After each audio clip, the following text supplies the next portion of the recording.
All right, good afternoon, everybody. We're here live on Home Care Coaches Corner. Usually, it's me, Jennifer Axelrod, Shane Thompson on the series, but today we have a special guest, Caleb Henricks, who I've known you for has to be 8 or 9 years now, Yeah, it's been a few years for sure. and you're with Activated Insights, formerly Home Care Pulse. Correct. And if I'll let you explain Activated Insights in the full in depth, but we've been using you guys for 8 to 9. Well, me personally, I've met Aaron way Yeah. back then, and he was the one who sold me on. So you guys, over a decade ago, Yeah, I when mean, Aaron founded Home Care Pulse. I think it's been 16 years now. okay, I joined about 7 years ago. So that's probably when we met. Was probably right after I joined. So I joined about 7 years ago. Aaron was obviously still heavily involved, CEO at that point. He's moved on since that point. Still working in the home care industry, as probably everyone here knows. We yeah, actually have a webinar coming up with him.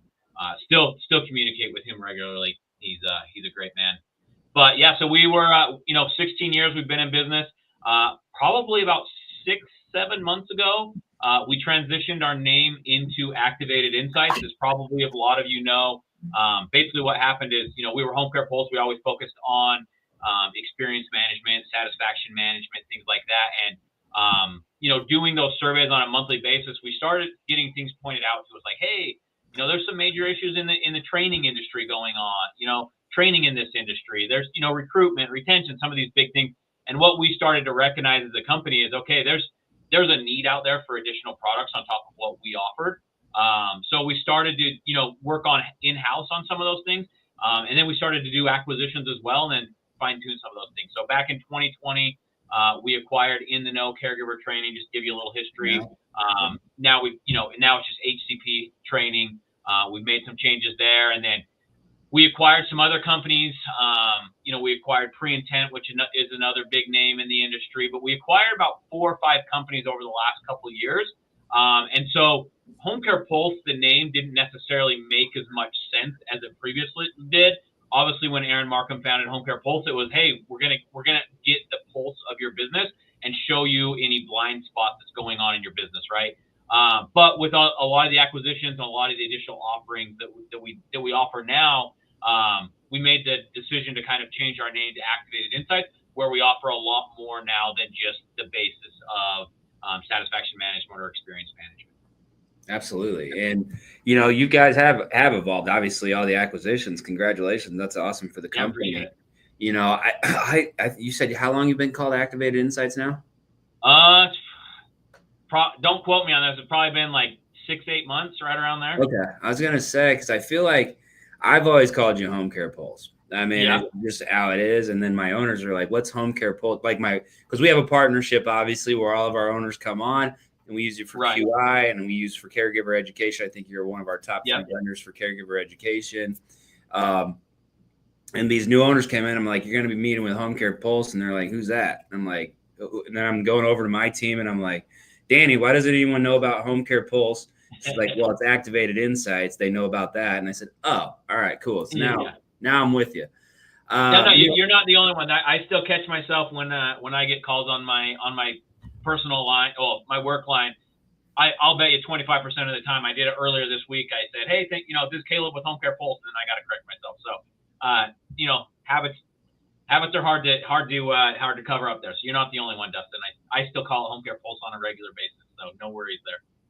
tough habit when you know each other for a decade. It's a tough Exactly. habit. Yeah, exactly. So, well, one of the major things that you guys do that I'm always excited for right around this time of year is you send out that survey to thousands of home care agencies to gauge where the trends are, and that's what we're going to Yeah. talk about today. I think how many pages is it? 400 plus pages or 200? It's around 400, and I'll just put a shameless plug in there as well for everyone listening here.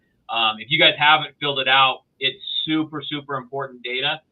It's open until the end of this month, so it's currently open right now. I was in there the other day, Dustin. I did see a few place at home locations working on that, so much appreciated there. But anyone who's not doing that, if you guys would add in your data, obviously the more data that we have, the more value we can provide with it. So I'm gonna it is lengthy, but we understand that, but it provides invaluable data for the home care industry.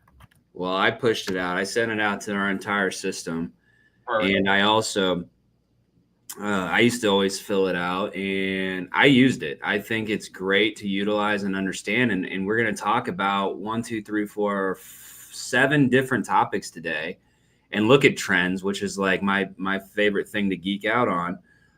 We got, 50 some odd minutes left, and I think we can really spend a lot of time on this. So you ready to jump into it?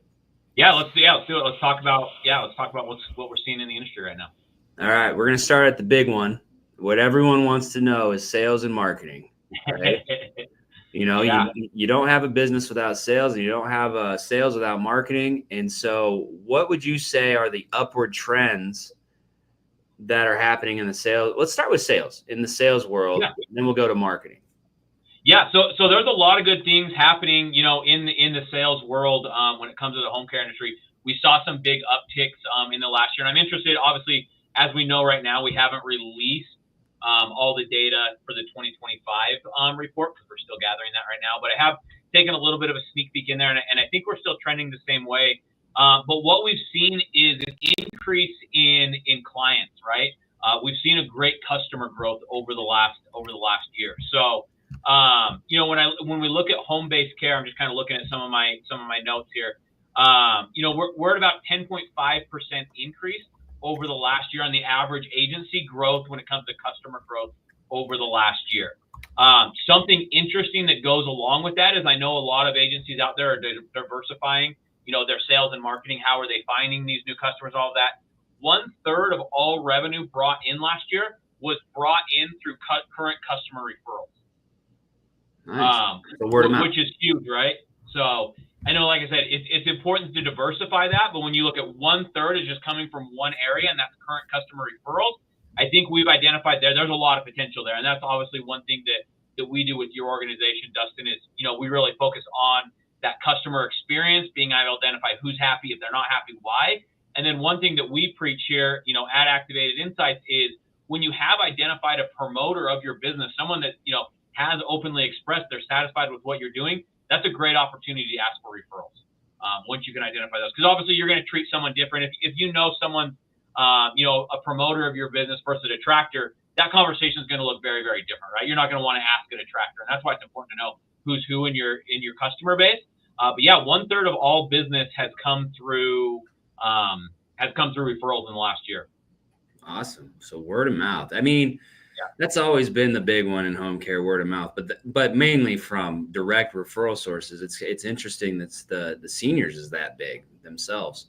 Yeah, I do think that. And seniors, that's the thing of why customer satisfaction is so important as well, is because seniors do talk. And I guarantee you, if you're getting bad surveys or subpar surveys, they're going to tell them that too. So it's important to really track those surveys. And that's why we at A Place at Home actually mandate that we utilize, I was going to call you Home Care Pulse. You can call us Home Care Pulse. Activated Insights for our QI, for our quality assurance. All right, well, let's look at the downward trends.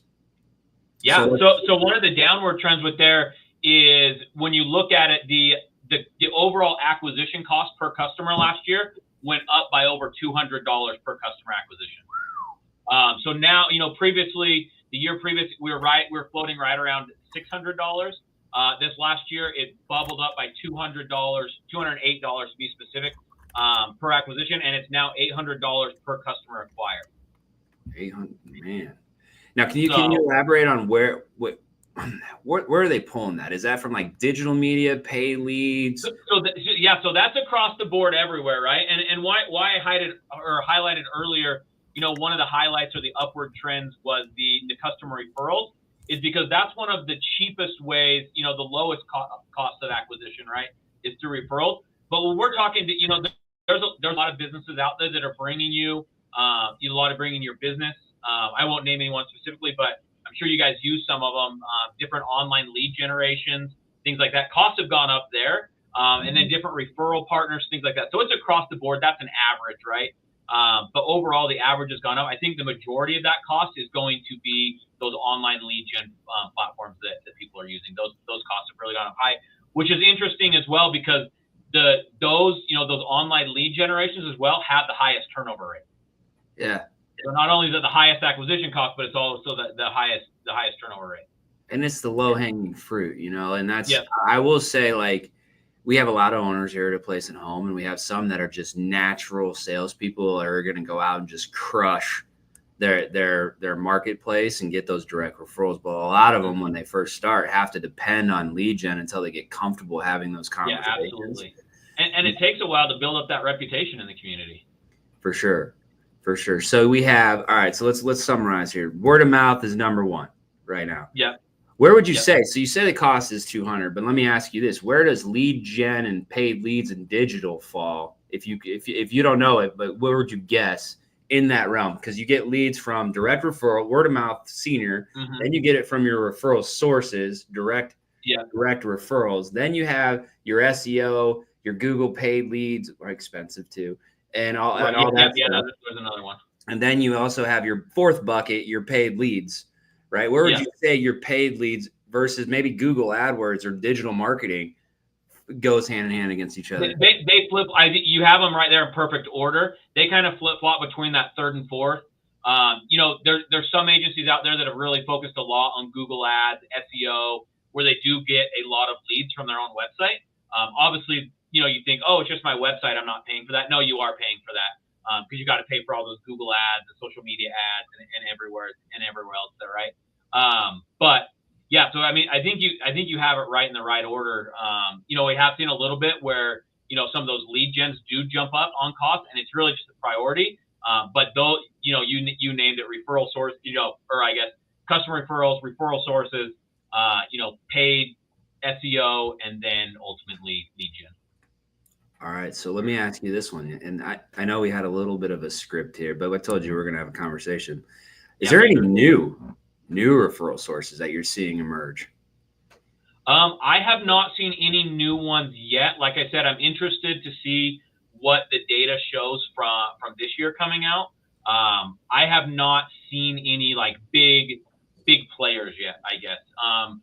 We talk to thousands of agencies all the time, but at the same time, I personally haven't seen anyone that's just really caught good traction. There's a lot of creative owners out there, I can tell you that much, trying anything and everything to drum up that business. But it seems like, I'll add this in as well. I think the main priority while we're talking about sales and marketing isn't just, sales to, bringing on new clients. Really the focus over the last couple of years more than anything has been a heavier focus on sales and marketing, almost towards the other side of your business, which is the caregiver side, right? Which I know we're going to talk about here soon when we talk about recruitment and retention. But a lot of that focus has been there where it's almost, we saw 83% of agencies out there have actually turned down clients because they don't have caregivers to staff those cases. Yeah. So we hear quite a bit like, hey, we're doing what we need to do. We have our lead gen, we have our SEO, we have our referral sources. We're asking for referrals internally. But I talk to agencies all the time. We're like, hey, we're holding back on that because at this moment, we can't bring in any more business because we don't have the caregivers to take care of those. Yeah. So I think people are a little bit more hesitant to go all in and try to get as many leads as possible because they can't staff it. Yeah. And that's a good point you bring up too. I think that's gotten better. COVID was a real bear with that. Yeah, it is getting better for sure. It's getting better, but that is why one of the top referral sources that we didn't really mention is, I always say, other home care agencies. I always talk to all of our owners, and when they come on, they don't know what they don't know, and I'm always like, go market home care agencies, and they'd be competitors, right? They're competitive, and they're like, why would I want to go talk to a competitor? I want to beat them. I'm like, hey, trust me. If that's like a big, you're a new agency, and they're a big agency. Let's say that's a $2 million agency, and you're just breaking ground. I guarantee you that $2 million agency has 20-hour minimums or 18-hour minimums. Yeah, it's the good old saying, one's trash is one's treasure.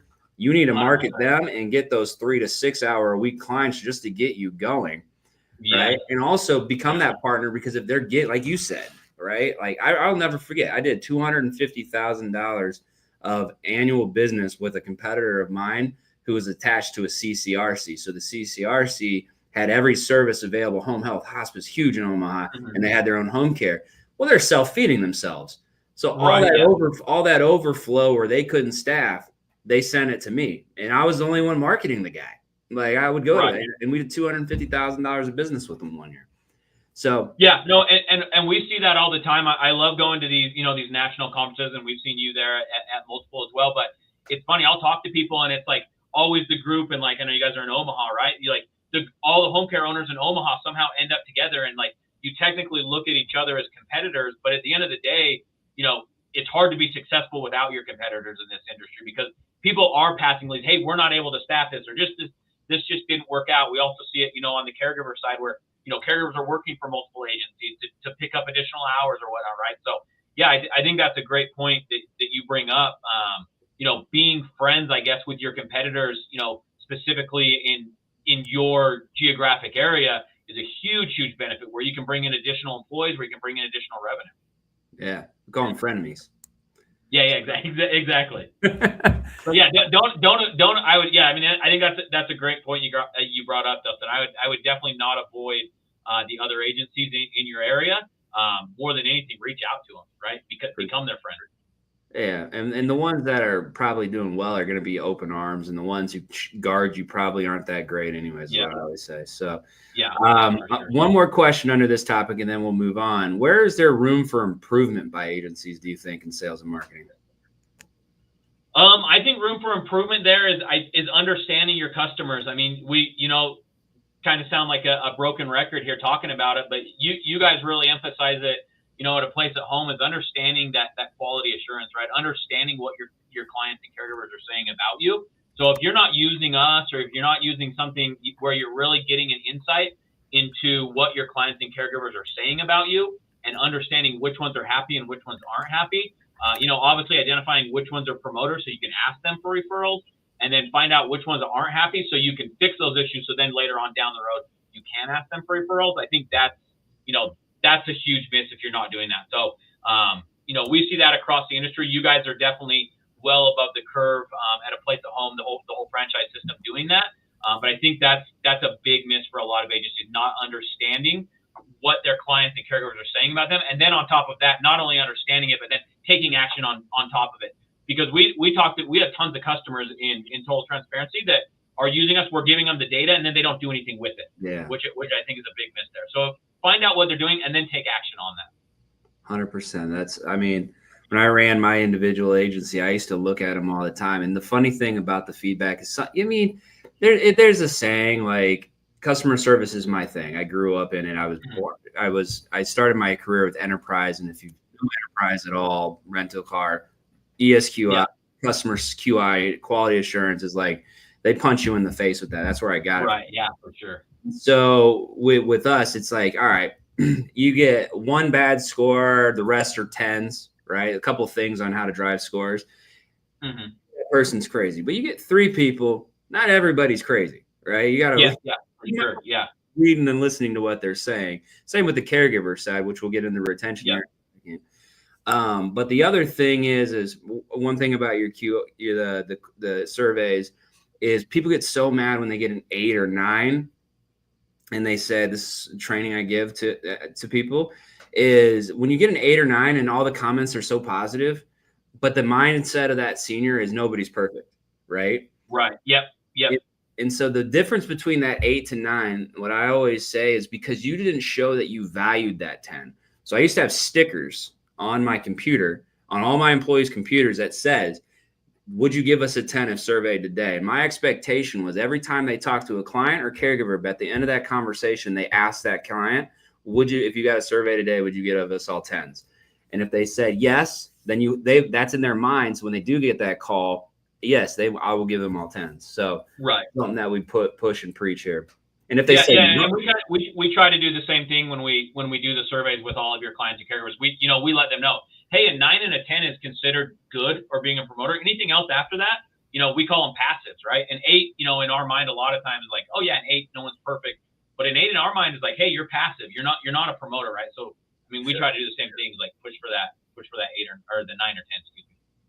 Awesome. Well, let's go on to recruitment and retention. I know a lot of people want to know we could probably talk about recruitment and retention all day. But at the same time, I think that's one topic that people are probably a little bit tired of hearing on these last couple of years, right? Ever since COVID, it seems like. I know.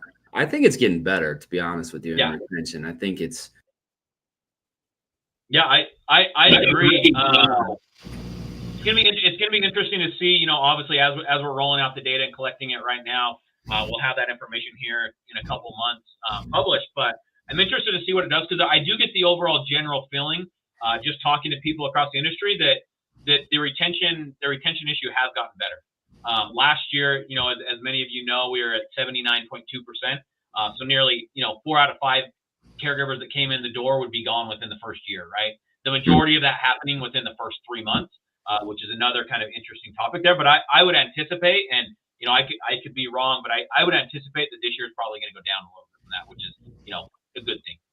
Yeah, for sure. Well, let's start with that. What upward trends are you seeing in the recruit? Let's start with the recruitment side.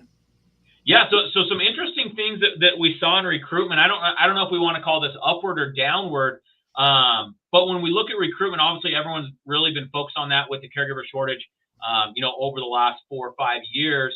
But what we actually saw was that only, what was the number here? Only about 13% of home care applicants were hired. Yeah. So which, you know, obviously the number of applicants out there is a lot, but we're only hiring, you know, barely over 1 in 10 applicants. I think the reason behind that is, you know, not only are these applicants just applying for your agency, what we've seen obviously with one of our new recruitment tools is the average caregiver is actually applying for 12 different jobs on Indeed at once, right? Yeah. So they're not just applying for your job. So what we've seen is obviously, you know, people are being a lot more picky because they don't want to have to deal with that turnover. They want to make sure they're qualified. But at the same time, if you're not quick and you're not one of the first ones to reach out to that applicant within, you know, 24 hours or so, they've probably accepted another job because they're applying for 12 jobs at once. I used to on Indeed applicants, the moment they would accept my job, I would ask them to go on Indeed and take their resume off Indeed. Yeah. Like, take it off. Right. Yeah. Which is smart, because I'm sure they're getting reached out to like crazy. I mean, that's why, I mean, this exact data point is why we acquired Pre-Intent, or we call it Recruit now, right? Which is basically an automated AI system that the second somebody applies, we automatically send them a pre-recorded voicemail, a text message, email saying, "Hey, Dustin, thanks so much for applying. We got your application. Hey, are you qualified? Fill out this qualification survey. If you are, hey, schedule a time on Dustin's calendar to get an interview scheduled," right? Because what we want to do is we want to be the first ones there, because if you're not reaching out to them, like you said, right away, and even if you are and they leave out their applications, they're getting reached out to, you know, over the next couple of days quite a few times. Yeah, for sure. And just to reiterate your percentage, you said it was 13% conversion? Yeah, 12.8 to be exact. So this is a national number that we track in our system. And just last week alone, and we average, hold on, I'll tell you what we average right now this year. We average about 584 applicants a week across all our locations. Wow. Last week we had 716 applications. We hired 33, which is a 5% conversion. I was going to say that. Yeah, that's lower than average, and that's, I mean, could play a lot of factors, right? It seems like the you know, the job industry is a lot more variable than it was, you know, not too long ago. So people are definitely out applying, but then you guys got to make sure you're hiring good quality people as well. And that's the other trend that we've seen in recruitment is agencies out there are really kind of figuring out like, hey, I'm not just going to hire any warm body that walks in the door anymore. We used to have to do that, 2-3 years ago. It's kind of like anyone that walked through the door, we almost felt like we had to hire in this industry. But now we're starting to get some choices. So I think we're turning down a lot more people that aren't qualified. For sure. I mean, they still do it. You get 2 24/7 clients that call on the same day, and you're like, oh, God, I need 8 bodies. But I will say it's not good practice. Usually if you get into the habit of hiring bodies, your turnover rate skyrockets with it. So be very careful of that. All right. Well, let's go on to the downward trends in recruiting. You got any downward trends going on? Yeah. So we got quite a few that we've seen over the last couple of years. When we were talking about the client side sales and marketing, I teased it a little bit, but when we look at recruitment sources, you can probably guess the number one. What's your guys' number one overall recruitment source, Dustin? I mean, besides online or? No, I'd say is online your number one recruitment source? Yeah, I would say our best conversion is direct to our website. Uh-huh. Like, and then, but our bulk is definitely like Indeed and all that. Yeah. But our conversion rate's way lower. And then word of mouth, Yeah. caregivers, God, referring other caregivers for sure. Right. Yeah. So I mean, you're kind of right on. If we look at the top 5 recruitment sources, number one over the last year was Indeed. You know, internet-based Indeed was the number one recruitment source. Something interesting about that, it had the highest cost of acquisition. Yeah. And it also has the number one turnover rate. So 88% turnover rate from caregivers that were recruited from Indeed. Where, you know, the number 3 you know, referrals or recruitment source is exactly what you said, word of mouth, right? Reputation. That had the second lowest cost of acquisition, but by far the lowest turnover rate at only 54% turnover rate when you hire someone from word of mouth or reputation. And then fourth being your internet source, and then your website is the fourth one, and then the fifth one is My CNA Jobs. My CNA Jobs. Yeah. Awesome. I'm gonna put I got a little comment thing right here. I'm gonna put that word of mouth, third best retention. Just a quick little note out there. Yeah. I mean, it's the second cheapest acquisition cost. The cheapest acquisition cost overall is being your website, just by a little bit. But the turnover cost from word of mouth is significantly lower, 30% lower than your website. So, yeah. I mean, I love word of mouth. I always tell people, you know, pay your caregivers that refer them. You know what I mean? You got to put some parameters on it. You can't just pay them out of the gate. You want to, exactly. We do like a 90-day. If they're here after 90 days, you get it. But like you said, if they have the best retention rates, that's a pretty safe bet if they're referred by a friend. Yeah, absolutely. All right. Well, let's go on to room for improvement. What's the room for improvement by agencies? Yeah, I think room for improvement is being on top of those things. When you do get an applicant, you got to be the first one to reach out to it. You know, more and more people are applying. You already mentioned the uptick of over 200 additional applicants that you guys have had recently. Is being the first one to reach out, because people are just looking for a job now, right? So that's where we've seen is, you know, we do, to give you an idea, we do about 20,000 over the phone surveys on a monthly basis. And as you guys know, one of the questions we ask are, hey, why did you choose to work for a place at home? The number one answer, far and away from everything else, is they were the first ones to offer me a job. Really?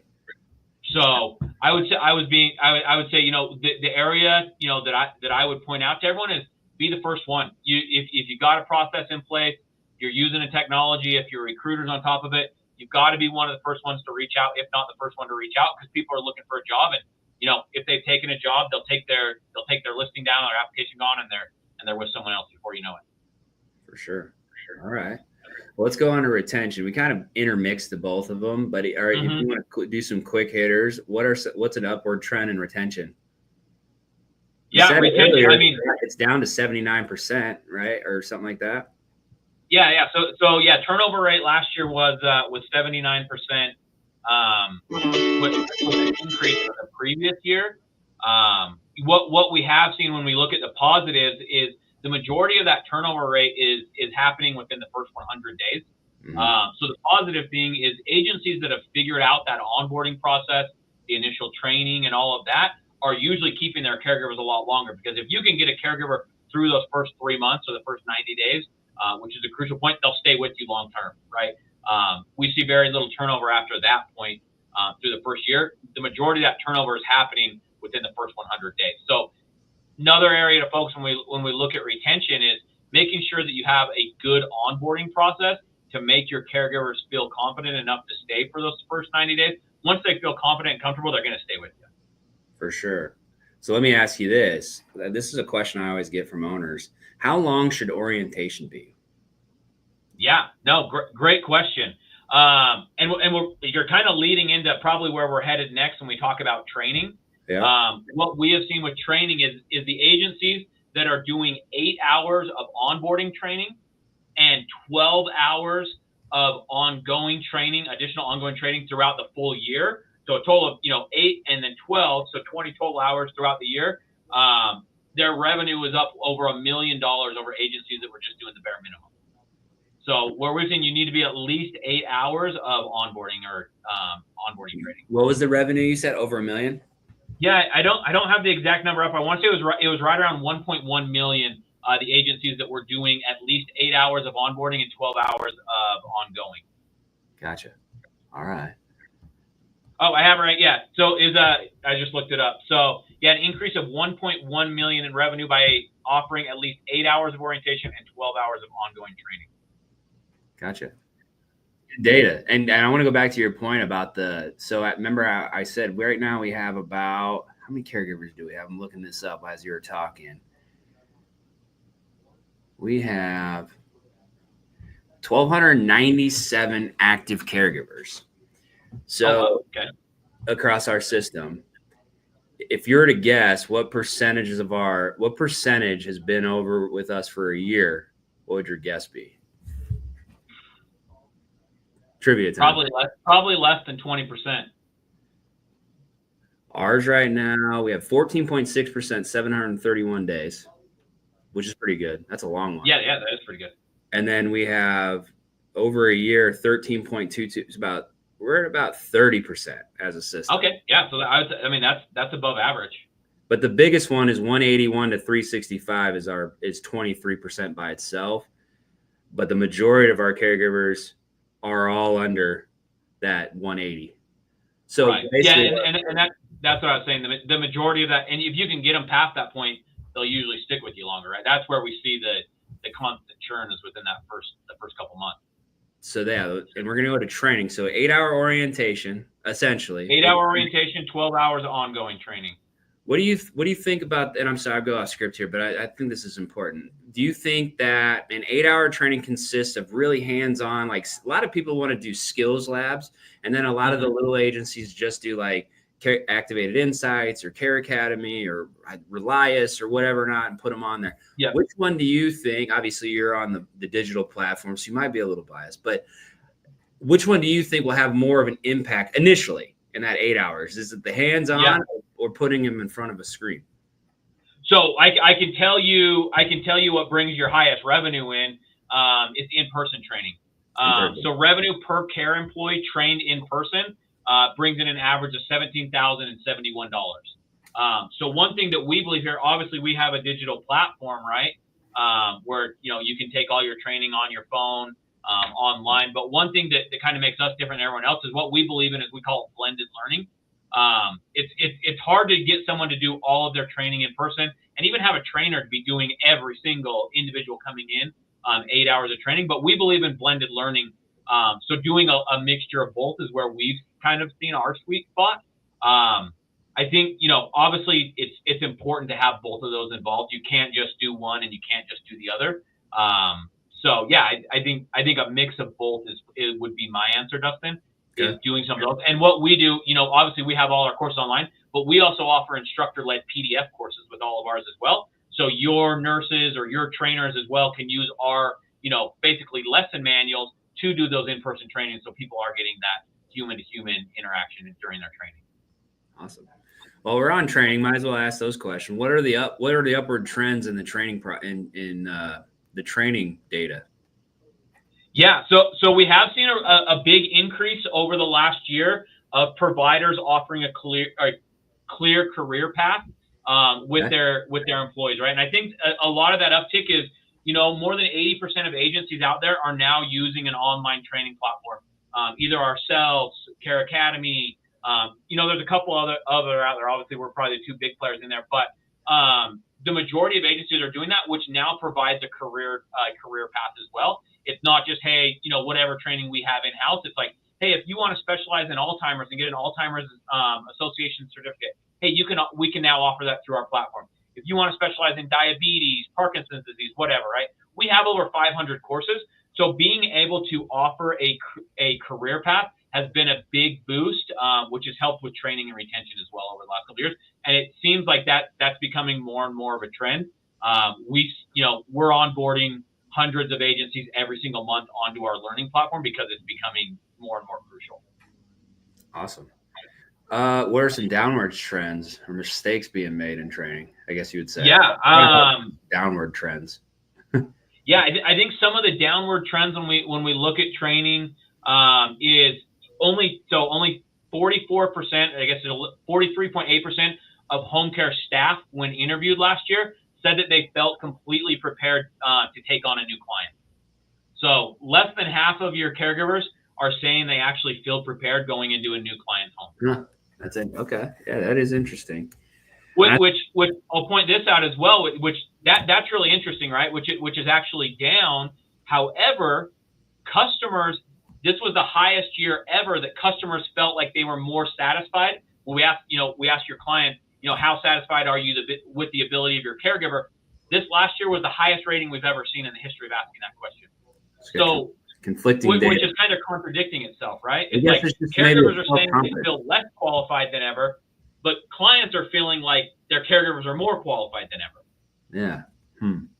So not sure, kind of the correlation there, but I think that's an interesting thing to point out. I think that might just go to confidence of the caregiver doubting themselves. Yeah.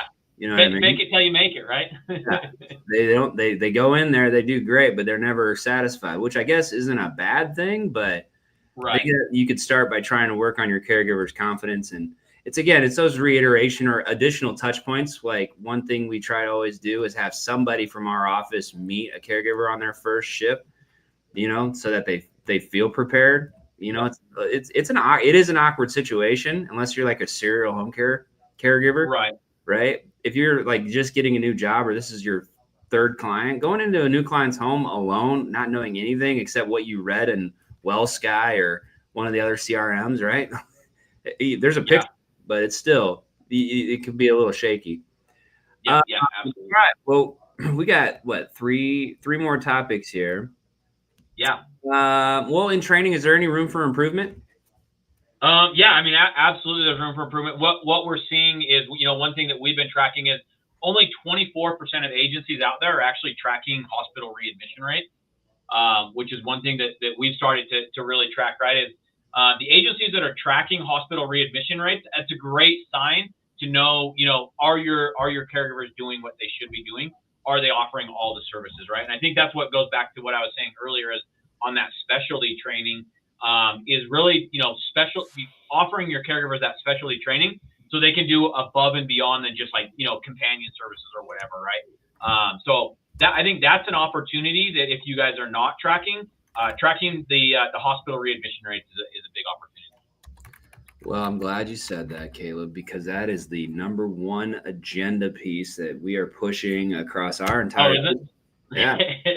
So it just wasn't even planned, No, we didn't even talk about that ahead of time. But hey, what you just did was validate my opinion and our direction from our corporate office to all our franchisees. And now every single franchisee is like, he's crazy. He doesn't know what he's talking about.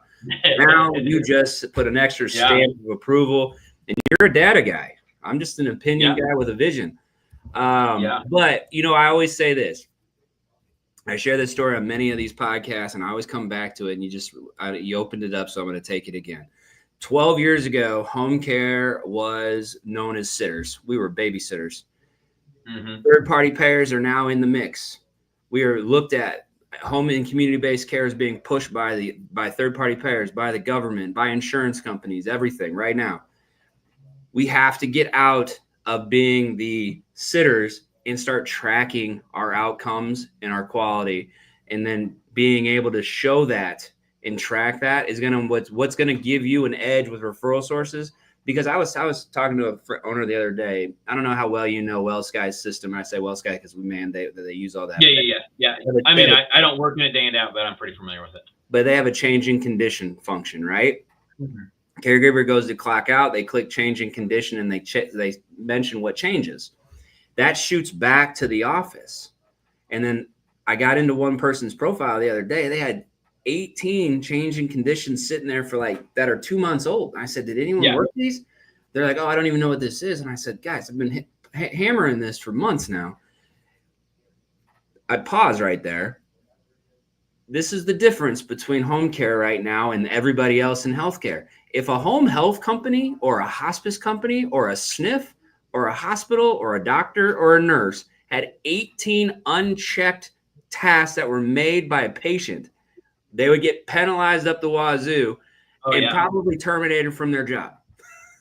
Yeah. Right? So it's like, absolutely, you have to watch these things when they go into the hospital, track their hospitalization journey back to home.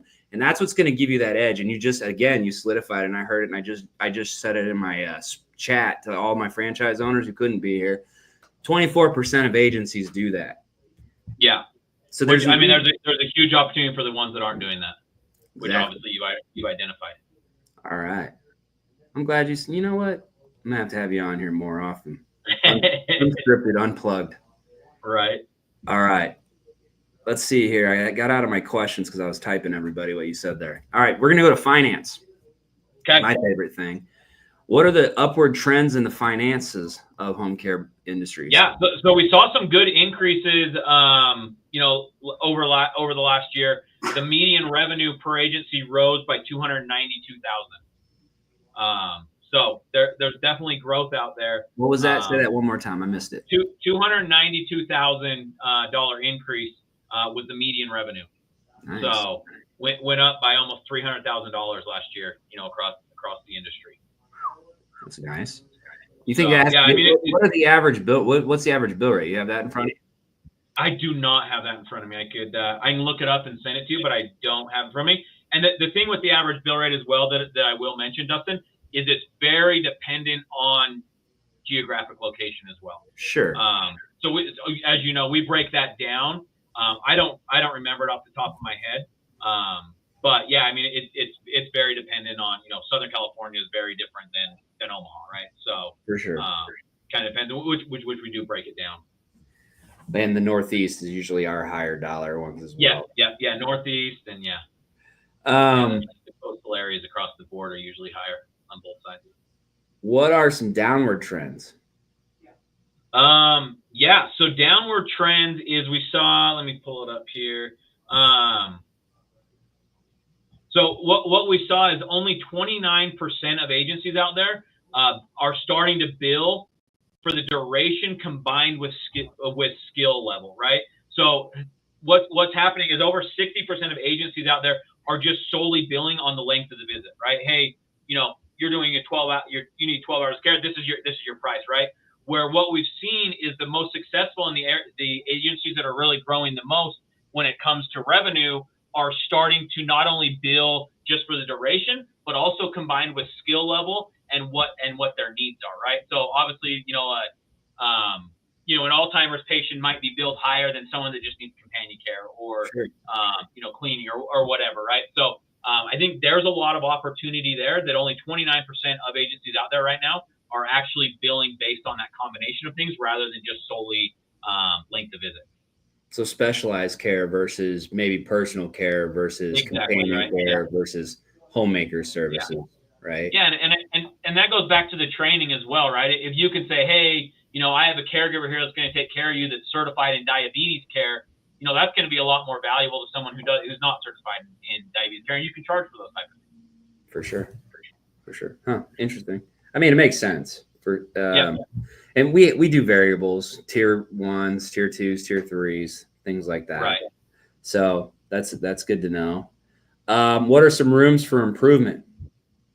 Yeah, room for improvement. I think it looks like as I look through this data, 86% of all the revenue came in was from billable hours or for hourly care, right? So kind of depending on how you guys are structured, I think we've seen a lot more agencies get into other things just besides hourly care, right?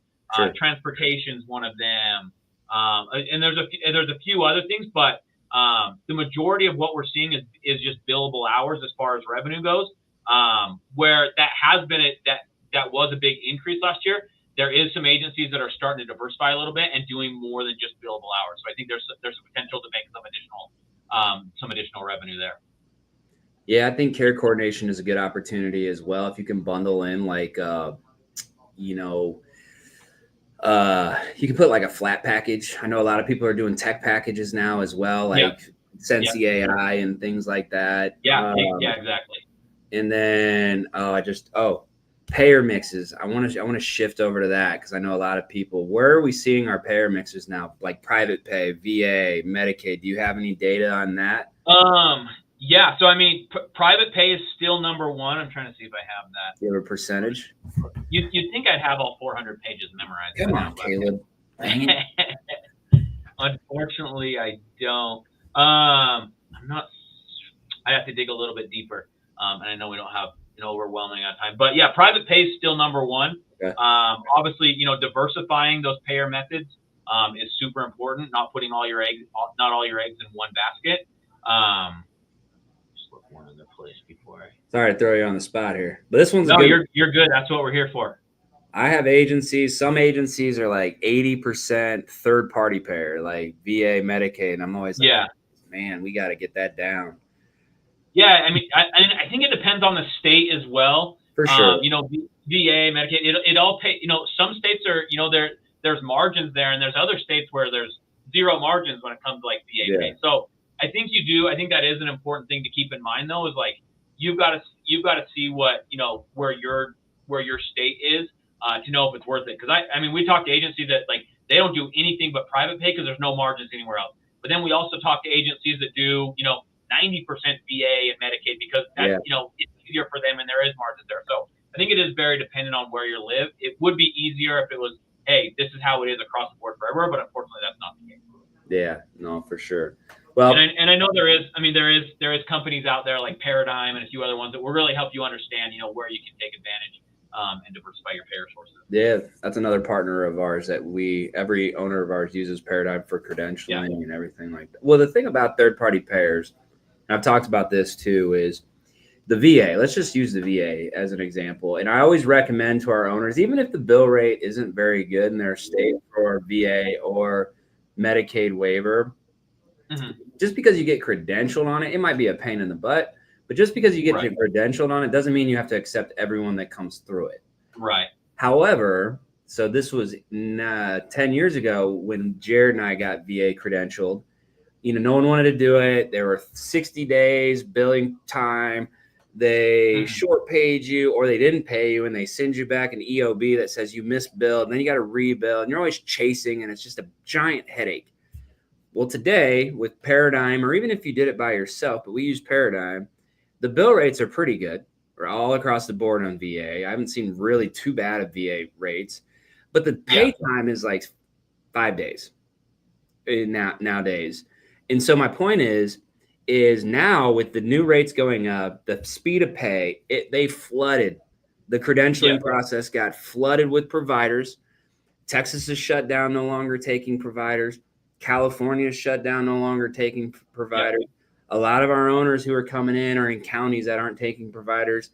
And it's like those agencies we missed the buck, right? Because we didn't do it. Right. And so now with like Medicare Advantage and Medicaid waiver, I always say it might be a good thing to get on it, maybe take a client or two and just use it as like I'm credentialed and I'm doing the things I need to do. You don't always need to say yes. But let's just say all of a sudden some government reg comes out, and I don't see it. I think I just saw that Medicaid was getting slashed here in a little bit. But but let's say it goes up or increases happen across the board or budgets change. And all of a sudden, you don't want another VA situation where then the entire – because once a Medicaid rate gets competitive, every single agency is going to flood to it.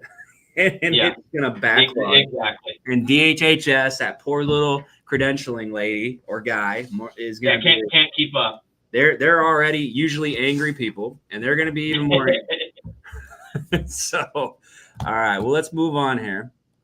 Okay. And we had 10 minutes, but wait, we got some quick ones. Operations. What do you? So some interesting operations that we found over the last year.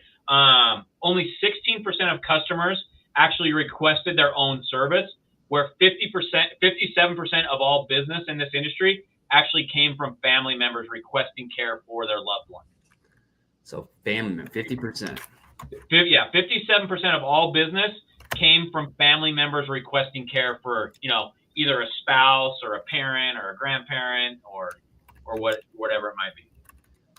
So that's interesting. Going back to that marketing, right? Yeah. So many people, when they go into SEO and Google AdWords, their demographics they put in as seniors. Where I always say you don't want to target the seniors. You want to target that 55-year-old to 65-year-old child. Exactly. Right? Yeah. Yeah. And you guys probably saw this already, Dustin, but usually there's a huge uptick right after the holidays, right?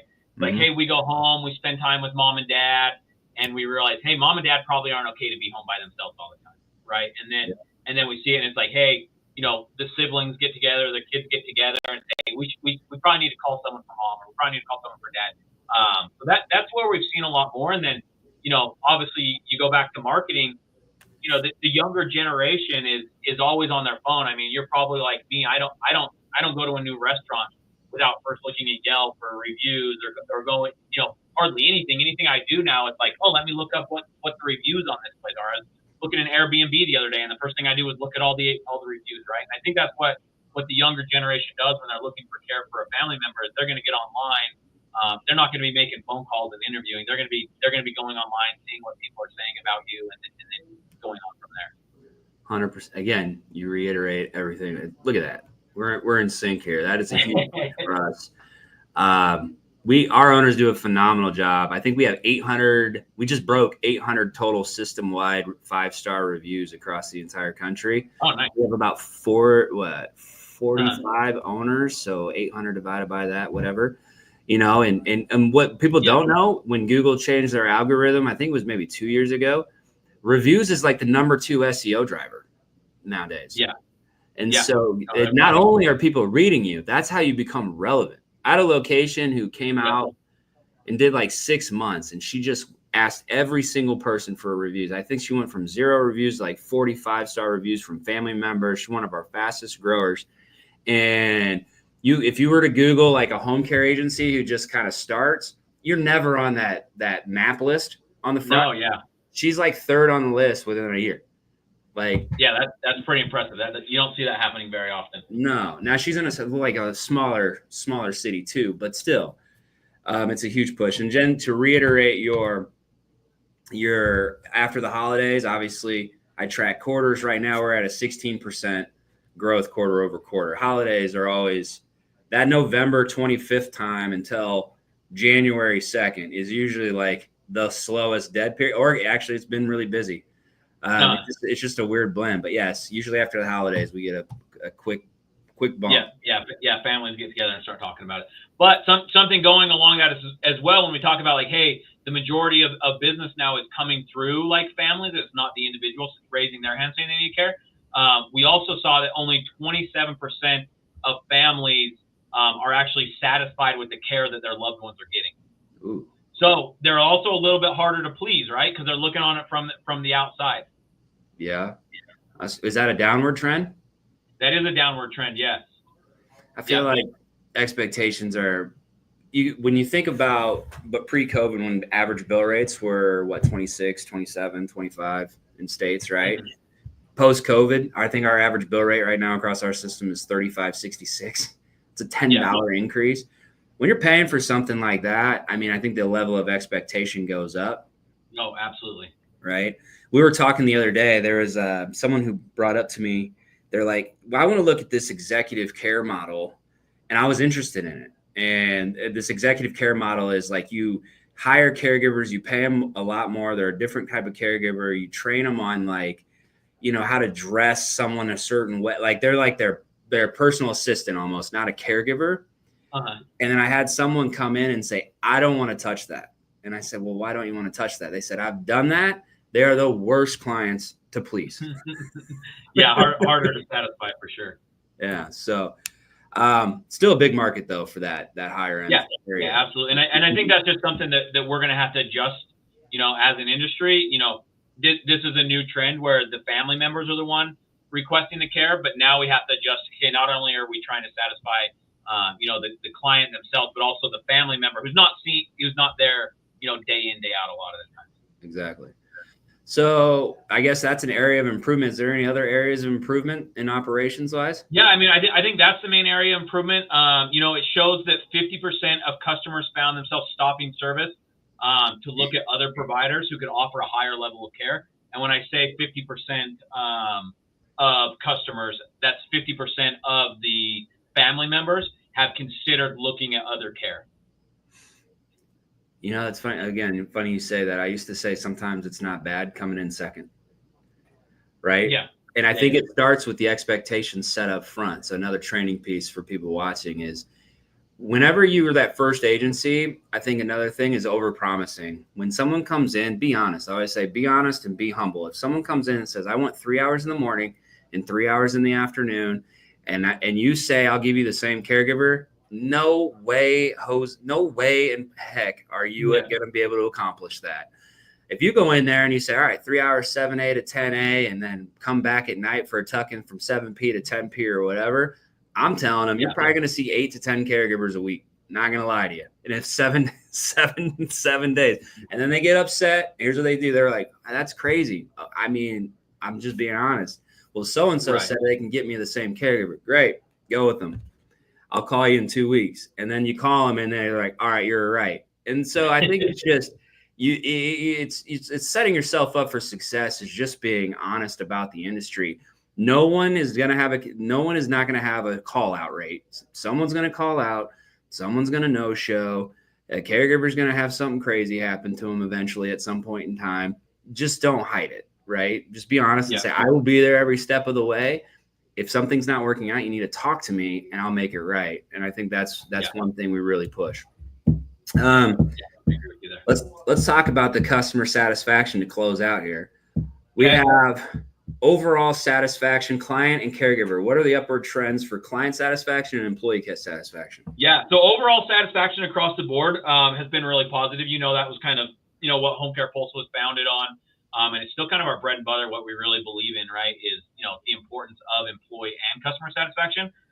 So something that was really encouraging is the employee and customer overall satisfaction score across the board was 9.13, which was an uptick, right? So we're seeing the overall satisfaction across the board has improved. However, something interesting with that is the overall satisfaction score went up, but the net promoter score went down a little bit, which is interesting. And just to clarify, in that overall satisfaction score is like all the questions we ask combined, right? We ask a series of 7 questions, and that's all those scores combined. The net promoter score is just the one simple question: how likely are you to recommend a place at home?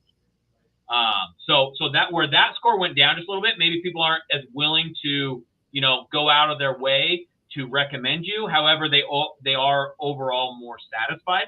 And then one trend, which I know that obviously this hits home from you guys, but providers who gather and act on employee and customer feedback recruited 90% more employees than agencies who don't do any, quality assurance. Really? Nice. What do you see some downward trends? Yeah, downward trends. Customers number or the lowest score on the customer side is they were least satisfied with the level of communication that they receive. Isn't that every year? Yeah, yeah. I mean, it's right down there. But on the other side, when you look at the caregiver side of it, or the employee side, the employee's lowest score, or what they were least satisfied with is the recognition that they receive from their employees. Oh, well, that's interesting. I feel like it's like a huge push to show that recognition side. Yeah. I want to go back to why I made that comment. I always tell people communication from the office is always our lowest score. Every single time. And it's not even that bad. I think our average across all of our owners, we have hundreds of surveys, is like 88%. That's our lowest score. So I'll take it. But I always tell people and there's a point between communication from the office to from communication to the office to the clients. With the ever-changing enforceability of non-competes, when you lose caregivers nowadays that go out and get privately hired by caregivers, really hard to enforce. And are you going to spend that money to do it? Everyone says, oh, that caregiver, oh, that client. I guarantee you, one thing that I always tell people, what you did as an agency is you made the mistake of allowing that relationship between your agency and that client became between caregiver and client, and you didn't have it with your agency because you depended on that caregiver to build it for you. Exactly. And so I always say that is why it's important to have constant communication, random pop-ins, field supervisory visits. Not only is it good for client retention, but it's also good for caregiver retention. And it's just all those little details. And so when you say lowest is communication, I mean, that just shows you like people getting this thing. Like you have these problem child clients that you're always talking to. And then you have that one client who's been with you for like 2 years, 30 hours a week. They're easy. They don't complain. You have one caregiver with them all the time. And you never reach out to them because you don't think about it. And then all of a sudden they disappear and you ask yourself what happened. And that's what happened. Yeah. And at that point, it's too late. And it's too late. Exactly. So, well, downward. Did we talk? Yeah, we did downward trends. Yeah, downward. I'll just mention this as well. I mentioned the kind of the downward one. The upward ones is customers were. I mentioned this earlier. Customers' number one area that they rated were most satisfied with is the caregiver's ability, and the employees or the caregiver's most satisfied area was the customer-client care plan matching. So the compatibility, the caregivers are getting matched up with clients. All right. Can you say that last bit again? My speaker went out. I had to go over to my desktop. No. So the thing that caregivers were most satisfied with was the compatibility or care plan matching with the clients they're aligned up with. Nice. Okay. So it sounds like schedulers across the board are doing a good job hearing them out, trying to match that client caregiver. Awesome. Well, I see that for sure. Well, Caleb, we're an hour and 2 minutes. We were talking about 45 minutes, maybe. Right. Yeah. Went way over. Went a full hour. You know what though? Honestly, are you going to WellSky or HCAOA next year? This coming year? I will be at HCAOA for sure. Okay. Well, you know what? I think maybe we should both go in to do a speaking session where we go up and do Q&A about this, and for all the other agencies out there. I thought this was great. But I enjoyed this. I like taking data and then putting it into real practice. You give me the data, I'll hit you with the practice. Right? Yeah. No. Yeah. Love it. That'd be great. I mean, and we'll have some new data points. Like I said, I'm excited to see what's coming out here, in the next couple months with some of the new data and trends that we'll see. When should 25 be done? End of April? Yeah, most likely. Yeah, kind of depending on where we're at, but yeah, should be right there in April.